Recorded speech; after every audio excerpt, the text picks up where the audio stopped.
नमस्कार, मैं हूं पीएस त्रिपाठी और आप देख रहे हैं हमारा विशेष कार्यक्रम सितारे। हमारे आप सभी दर्शकों का इस कार्यक्रम में स्वागत। दोस्तों, आज हम बात करेंगे आज के पंचांग के व्रत त्योहार की, साथ ही हम आपको आपका राशिफल भी बताएंगे। इसके अलावा आज चर्चा करेंगे जीवन अव्यवस्थित हो तो क्या करना चाहिए। जी, कैसे हम समय का सदुपयोग करें, जीवन की अव्यवस्था को कैसे दूर करें और उसके लिए क्या करना चाहिए, इस पर विस्तार से चर्चा होगी। इसके अलावा फ़ोन कॉल्स होंगे, आप सीधे फ़ोन करके अपने प्रश्न पूछ सकते हैं। हमारा फ़ोन नंबर है 07714008877। अब से आधे घंटे तक लगातार ये फ़ोन लाइन खुली रहेगी और हमें आपके फ़ोन का इंतजार रहेगा। शुरुआत करते हैं, जानते हैं आज का पंचांग।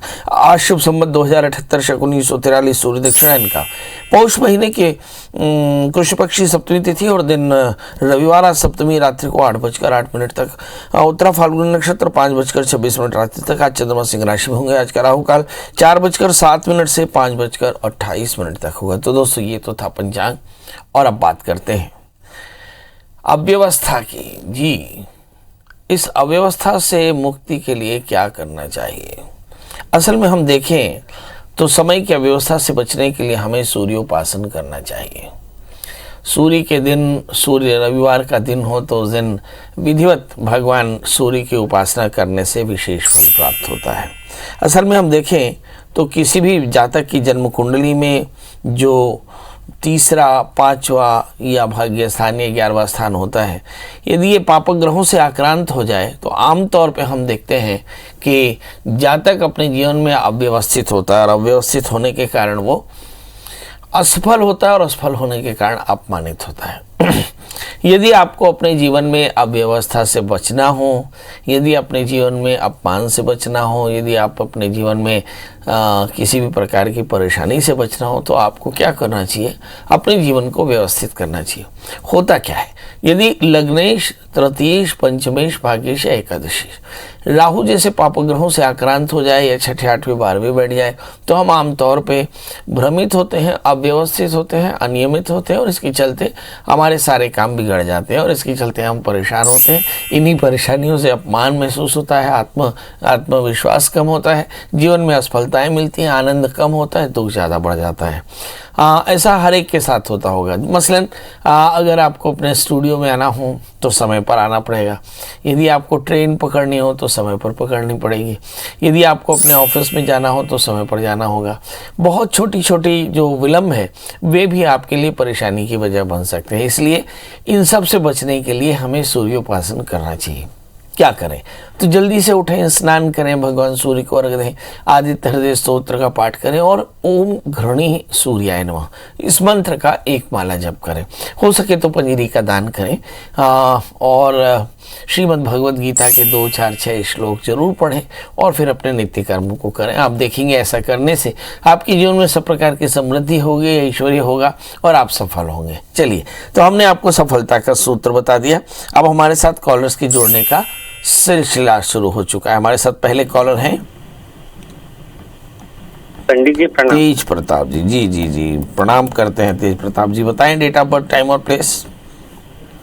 मेरा डेट ऑफ बर्थ है 11/8/1997। जन्म स्थान है बिलासपुर। समय और जन्म समय है शाम के 6 बजे के आसपास। सवेरे? नहीं, शाम को। जी, क्या पढ़ाई की है आपने? सर, मैंने M.Com किया है और M.Com किए हुए मुझे साल भर हो चुका है, लेकिन कोई नौकरी नहीं लगी है अभी तक और मैं लगभग बहुत ज़्यादा डिप्रेशन में हूँ। कॉन्फिडेंस मेरा एकदम डाउन हो चुका है। डिसीजन मेकिंग पावर मेरा मतलब पूरा खत्म हो चुका है। चलिए, यही देखते हैं। M.Com कर लिया मगर नौकरी नहीं, परेशानी क्या है? आपका जन्म लग्न मकर है, आपकी राशि तुला है, आपके लग्न में बृहस्पति है। बहुत मेहनत करते हैं पर नौकरी नहीं मिली, इसलिए थोड़ी परेशानी। अब सवाल यह है कि नौकरी मिली क्यों नहीं और नौकरी कैसे हासिल कर सकते हैं। एग्जैक्टली आप देखिए कि आपके भाग्येश राहु से आक्रांत होकर बैठे, इसलिए मुझे ऐसा लगता है कि जीवन में अभी एकाग्रता की कमी है। एक बढ़िया सा आप जामुनिया, क्षमा करेंगे, एक बढ़िया सा जामुनिया और एक बढ़िया सा ओपल आप धारण करें। शुक्रवार का व्रत करें, माता के मंदिर में घी का दिया जलाएं, तो ये आपके लिए काफ़ी अच्छा होगा। इस समय जो दशाएं चल रही हैं, राहु की अंतरदशा चल रही है, तो राहु की शांति बहुत आवश्यक होगी। शनि की महादशा में राहु का अंतर एक लीथल कॉम्बिनेशन होता है और इस समय आमतौर पर जातक को काफ़ी परेशानियाँ हो सकती हैं। इस समय आप जॉबलेस हैं और जॉबलेस होने के कारण जो तनाव है वो राहु के कारण है। तो सवाल ये है राहु की प्रियता के लिए अब क्या करना चाहिए। तो आपको चाहिए कि आप नित्य भगवान शिव का अभिषेक करें, दत्तात्रेय कवच की पूजा, दत्तात्रेय कवच का पाठ करें और साथ में ओम नमः शिवाय इस मंत्र का 1.25 लाख जप जितने समय में हो सके कर लें। आप देखेंगे बहुत जल्दी आपको फायदा होगा। जी विकास जी आपका बहुत बहुत स्वागत। बताइए क्या जानना चाहते हैं। पंडित जी प्रणाम। जी प्रणाम। पंडित जी मैं गवर्नमेंट सर्वेंट हूँ और मेरी 2-3 साल पहले सस्पेंशन हो गया था और मेरे जो गलत एलिगेशंस लगाकर, तो मुझे ये जानना है कि मेरी रीजॉइनिंग या बहाली कब तक होगी। मेरी डेट ऑफ बर्थ है 1 अगस्त 1993 एंड टाइम ऑफ बर्थ है 8:15 सुबह और प्लेस ऑफ बर्थ है खुर्जा, उत्तर प्रदेश। काम क्या करते थे आप, कहाँ सर्विस करते थे? सर गवर्नमेंट टीचर था सर, उत्तर प्रदेश में ही गवर्नमेंट टीचर हूँ। उत्तर प्रदेश में गवर्नमेंट टीचर हैं, बहुत बढ़िया। चलिए आइए देखते हैं। आपका जन्म लग्न सिंह है, राशि आपकी धनु है, लग्न में मंगल, 11वें स्थान में शुक्र। क्यों आपको सस्पेंड कर दिया था?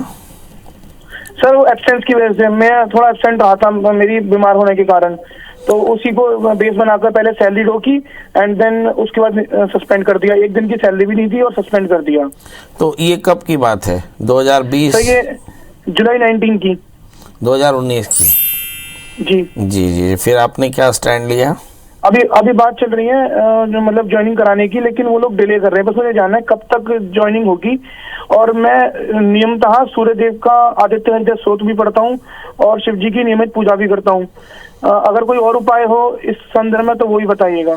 चलिए आइए कर देखते हैं कि आप सूर्य की उपासना भी करते हैं और आपको सस्पेंड कर दिया गया है और आप रीइंस्टेट होना चाहते हैं। तो आपका जन्मलग्न सिंह राशि आपकी धनु है, आपके भाग्येश मंगल हैं, लग्न में बैठे हैं तो मुझे ऐसा लगता नहीं कि कोई बड़ी तकलीफ आएगी बहाली में। बहुत जल्दी आप बहाल कर दिए जाएंगे। सवाल यह है कि जिस समय आपको सस्पेंड किया उस समय राहु में गुरु की अंतरदशा चल रही थी, मतलब गुरु निश्चित तौर पर आपकी जन्म कुंडली में ऐसी जगह पर होंगे। यह अष्टमी शुक्र के गुरु दूसरे स्थान में बैठे हैं, इसके चलते थोड़ी सी परेशानी। तो करना क्या है, बस मुझे ऐसा लगता है कि जो आप शनि मंत्रों का जप करना चाहते हो तो शनि मंत्रों का जप करें। ओम शम शनि शिराय नमः इस मंत्र का 23,000 जप करें और हवन तर्पण मार्जन करा दें। काली चीज़ों का दान निकाल दें। 4 कैरेट का अच्छा सा टोपा, 4 कैरेट का माणिक पहने। आप देखेंगे बहुत जल्दी आपकी बहाली हो जाएगी। हमारे साथ अगली कॉलर है रश्मि जी, आपका बहुत बहुत स्वागत। बताइए क्या जानना चाहते हैं। जी प्रणाम। जी प्रणाम। ये सीतापुर अंबिकापुर के पास से बोल रहा था, राजेश मिश्रा। मिश्रा, थोड़ा ऊंचा बोलेंगे ना? जी राजेश मिश्रा जी। दो सवाल करना है पंडित जी, एक बेटे के बारे में, एक अपने बारे में। आप अपनी डेट ऑफ बर्थ बता दें। 16/2/1967 और समय? रात के 8:40 8:40 गुरुवार। जन्म स्थान?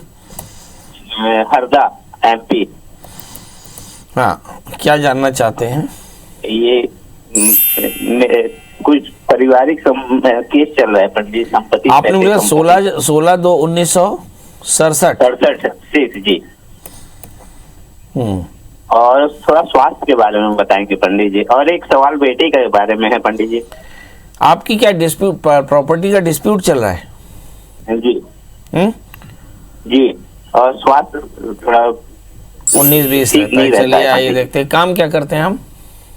बिजनेस है छोटा सा। किस चीज का? ये गैस का, चेयर्स का? गैस पार्ट का। चलिए ये देखते हैं। आपका जन्मलग्न कुंभ है, राशि आपकी मेष है, आपके 3 स्थान में चंद्रमा राहु, द्वितीय बृहस्पति 6ठे स्थान में। पारिवारिक संपत्ति में विवाद बैठा और स्वास्थ्य लग्न 2 स्थान में शनि है ऑर्थोपेडिक पेन, लग्न में शुक्र, थोड़ी सी एंग्जाइटी। सवाल यह है कि इससे निदान कैसे मिलेगा। तो इस समय जो हम देखते हैं दशाएं 2017 से 20 काफ़ी आप उलझे रहे और 2021 अप्रैल के बाद थोड़ा सा रिलैक्स, इसके बाद चंद्रमा की अंतर्दशाएं चल रही हैं। चंद्रमा आपकी जन्म कुंडली में राहु से आक्रांत होकर बैठे, इसलिए सिस्टम खराब है। 2 काम, सोमवार का व्रत करें और भगवान शिव का आराधन करें। सरसों के तेल से भगवान शिव का अभिषेक कर लें और जो सरसों का तेल तैयार हो उसको 1-1 बूंद नाक में, 4 बूंद शरीर में लगाएं। एक 4 कैरेट का अच्छा सा ओपल, 4 कैरेट का पन्ना धारण करें। बहुत जल्दी आपकी परेशानी दूर होगी। हमारे साथ हमारे कॉलर जुड़ चुके हैं घनश्याम जी। घनश्याम जी, आपका बहुत बहुत स्वागत। बताइए क्या जानना चाहते हैं जी। प्रणाम। मैं जानना चाहता हूँ कि मेरा खुद का मकान कब बनेगा। डेट ऑफ बर्थ बता दें। 28 जून 1957।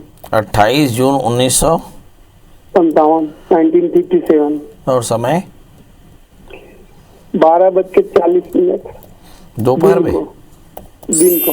जन्म स्थान मुंगेली। जी। क्या काम करते हैं प्रभु? मैं तो स्पेयर पार्ट्स का काम करता था, उसके बाद प्राइवेट सर्विस किया, रिटायर्ड हूँ। अच्छा, ये देखते हैं आपका जन्मलग्न कन्या है, आपकी राशि मिथुन है। अगर कायदे से देखें तो मुझे ऐसा लगता है कि आपके चतुर्थेश लग्न में बैठे हैं, तो बहुत जल्दी आपका मकान बनने वाला है। बस सवाल यही है कि आपने थोड़ा सा प्रयास करना चाहिए। आप में थोड़ा सा आत्मबल कम दिख रहा है मुझे, इसके चलते थोड़ी सी परेशानी। अदरवाइज़ आपको पक्के तौर पर एक अच्छे मकान की, नॉर्थ फेसिंग मकान का योग दिखाई पड़ रहा है। शुक्र की दशाएं हैं। बीते 3 साल से आप मकान बनाने की कोशिश में हैं, मगर अब मुझे ऐसा लगता है कि मई 2022 के पहले आपका मकान बनना शुरू हो जाएगा। सवाल है क्या करना क्या चाहिए आपको। एक छोटा सा उपाय, जिस घर में रहते हैं उसके नॉर्थ वेस्ट में 1 किलो गेहूं जो है वो सफ़ेद कॉटन के नए कपड़े में आप टांग दें। शुक्रवार के दिन सुबह 7 बजे आप देखेंगे कि 1 वर्ष के भीतर आपका मकान पक्के तौर पर बन जाएगा। आपको चाहिए कि आप एक 4 कैरेट का अच्छा सा पन्ना और 1 4 कैरेट का ओपल धारण करें। शुक्रवार का व्रत करें, माता के मंदिर में घी का दिया जा रहा है, कल्याण होगा। हमारे साथ अगले कॉलर है कमलेश जी। कमलेश जी, आपका बहुत बहुत स्वागत। बताइए क्या जानना चाहते हैं। नमस्कार पंडित जी, प्रणाम। मैं ये जानना चाहता हूँ कि मेरे कुछ भी काम जो बनते हुए काम होते नहीं पंडित जी। दूसरी चीज, मन बड़ा विचलित रहता है, किसी चीज में मतलब संतुष्टि नहीं है। डेट ऑफ बर्थ बता दें जी। मेरी डेट ऑफ बर्थ है 24/8/1988। समय है 4:15 शाम। जन्म स्थान है सर बैतूल जी। चलिए, काम क्या करते हैं आप? मैं नौकरी करता हूँ पंडित जी। कहाँ नौकरी करते हैं? ड्राइविंग करता हूँ, ड्राइविंग मतलब। बहुत सुंदर। देखिए, आपका जो जन्मलग्न है वो धनु है और आपकी जो राशि है वो भी धनु राशि है। तृतीय शनि लग्न में है, तो इसके चलते आमतौर पे थोड़ी सी परेशानी यूँ होती है कि आप थोड़े से परेशान हो जाते हैं, क्योंकि तृतीय शनि लग्न में ही बैठे हैं, तो इसलिए एक छोटी सी परेशानी का वजह बनता है। दूसरी बात यह है कि तीसरे स्थान में राहु, निर्णय लेने में थोड़ी सी परेशानी होती है। और जहाँ तक सवाल आपके समय का है, तो मैं देख पा रहा हूँ कि इस समय जो दशाएँ चल रही हैं, राहु की महादशा में शनि का अंतर खत्म हुआ, बुध की अंतर दशाएँ चल रही, तो इन्हें अप्रैल 2023 के बाद आपका ये समय काफ़ी बेहतर होगा। चूँकि ये दशमेश है, चूँकि ये सप्तमेश है और भाग्य स्थान में है, तो ज़रूर आपको कोई बहुत अच्छा अवसर प्राप्त होगा। मतलब आपकी नौकरी में आपको प्रमोशन के योग है, लाभ के योग है, आपके लाइफस्टाइल में चेंज के योग हैं। इस समय 4 कैरेट का अच्छा सा टोपा है, 4 कैरेट का माणिक की धारण करें, रविवार का व्रत करें, आदित्य हृदय स्तोत्र का पाठ और साथ में भगवान सूर्य को अर्घ दें, पीपल के वृक्ष में घी का दिया जलाएं तो कल्याण होगा। हमारे साथ हमारे कॉलर है आमिर जी। आमिर जी, बहुत बहुत स्वागत। बताइए क्या जानना चाहते हैं। प्रणाम पंडित जी। जी प्रणाम। बताएं डेट ऑफ बर्थ, टाइम और प्लेस। मेरा पुस्तक के बारे में पूछना चाहता हूँ। मैं उसका नाम है राजीव मिश्र। डेट ऑफ बर्थ है 24/7/2020। 24/5/2020। 24 जुलाई 2020 और समय 6:20 शाम को मुंबई में। क्या जानना चाहते हैं? उसका जो है वो हेल्थ बराबर नहीं करता है। आप जो 1-1.5 साल जो खाना खाना चाहिए वो नहीं खाता है। देखेंगे क्या है। चलिए आइए देखते हैं। इस बच्चे को खाना नहीं खाया जाता है, इस बच्चे से तो क्या करना चाहिए? हेल्थ की थोड़ी सी परेशानी है, बच्चा कमज़ोर है। इस बच्चे का जन्म लग्न धनु है, राशि इसकी सिंह है, लग्न में गुरु केतु, बच्चा बहुत टैलेंटेड है। दूसरे स्थान में शनि बहुत भाग्यशाली, चौथे स्थान में मंगल प्रतापी होगा, छठे स्थान में शुक्र थोड़े से एलर्जी की परेशानी, आठवें स्थान में सूर्य संघर्ष बहुत ज़्यादा है मगर लाभ है, सातवें स्थान में राहु, थोड़ी सी मैरिटल लाइफ में प्रॉब्लम रहेगी। बड़ा प्रश्न है, बच्चे की उम्र 1 साल और बच्चा खाना नहीं खाता। मुझे ऐसा लगता है कि हमारे भारत में जो माताएं हैं उनको थोड़ा सा शोध करना चाहिए, क्योंकि बच्चे आपकी मर्ज़ी से नहीं खाएंगे, बच्चे अपनी मर्ज़ी और अपनी टेस्ट का खाना खाएंगे। तो शायद माता पिता को थोड़ा और शोध करने की ज़रूरत है। बच्चा खाता तो ज़रूर है। अगर आप पूरे अमेरिका या यूरोप में देखें तो बच्चों के टेस्ट पर बड़े बड़े रिसर्च होते हैं। हमारे यहाँ हम चाहते हैं कि दाल चावल जो हमने अपने बच्चों को बना दिया वो खा ले, और ऐसा वो नहीं करते तो हम ये दावा करते हैं कि बच्चा खाना नहीं खाता। थोड़ा सा शोध की ज़रूरत है इस बच्चे के लिए, और ये बच्चा ज़रूर खाना खाएगा। इस बच्चे के लिए साल में 1 बार तुलादान कराएं, और इस बच्चे के बेहतर भविष्य के लिए एक 4 कैरेट का टोपाज, एक 4 कैरेट का माणिक्य का एक पेंडेंट पहना दें। ये बच्चा बहुत अच्छा हो जाएगा। चलिए, तो इसी के साथ अब आपसे विदा लेने का समय। अपना ध्यान रखें। इसके बाद भी आपके मन में कोई सवाल हो तो गूगल में सर्च करें प्रियाश्रम त्रिपाठी, कॉल करें, आपके कॉल का इंतज़ार रहेगा। कल हम फिर हाजिर होंगे किसी नए विषय के साथ। तब तक मुझे दी इजाज़त। नमस्कार।